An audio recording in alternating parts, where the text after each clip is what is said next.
আমি রাত্রিবেলা দোকানে কাজ করে খুলিবে, আমি সেখানে বসা। রাত্র সময় 11:10। ওই মুহূর্তে হঠাৎ করিয়া একটা ছেলে নাক মুখ চোখ বান্ধা সে ঘরের ভিতরে হঠাৎ করে আমার আলো বাতারি মার দিল যে এই রিয়াজে। বাংলাদেশে ফের হিন্দুদের ওপর আক্রমণের অভিযোগ উঠল। ইসকনের কলকাতা শাখার vice president Radharaman Das voice of Bangladeshi হিন্দুজের পোস্ট রিপোস্ট করেছেন।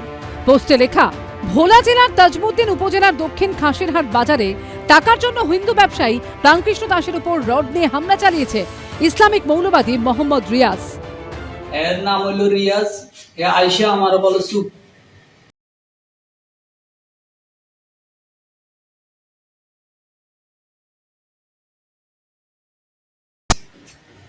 পিঠে একদম রক্তাক্ত করি, পিঠা শেষ, তারপর দিয়ে চলে গেছে। সোশ্যাল মিডিয়ায় আরও একটি আক্রমণের উল্লেখ করে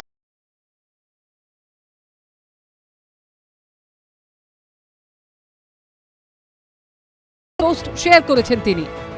ওকে না পেয়ে ওর মা এবং বোনকে আক্রমণ করেছে, মায়ের আঙুল কেটেছে, ওর বোনও গুরুতর আহত। আপনাদের কাছে হয়তো অবশ্যই এই যে ফুটেজ গুলো আছে। আমরা আসলে মনি কর্মকারের সাথে যোগাযোগের চেষ্টা করছি। তো আমি আমার লোকাল সোর্স যারা আছে তাদেরকে আমি পাঠিয়েছি আসলে একটু খোঁজ নিতে, আসলে উনারা এখন কোথায় আছে। খালি হিন্দু হওয়া কি ওর জন্য অপরাধ হয়ে গেল? আর এরকম নির্মম রূপে আঘাত করার কারণ এটা কোনো ধর্ম শেখায় না, কিন্তু যেটা ঘটিত হচ্ছে এটা খুব দুঃখজনক।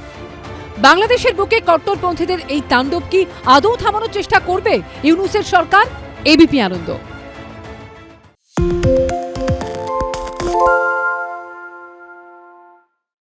সত্য অন্তহীন, সত্যের খোঁজও তাই, সত্য সন্ধানে তাই আমরা অক্লান্ত, অকুতভয়। এবিপি আনন্দ নতুন ভাবনার প্রতীক, যা মনে মুক্ত, তথ্যে যুক্ত এবং যাবতীয় সীমানার বাঁধন থেকে মুক্ত।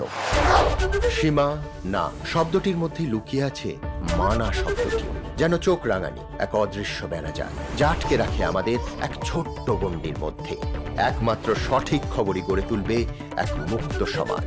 সেই জগৎ গড়ার লক্ষ্যে কোনো সীমানার ঠুকুটি আমরা মানব না।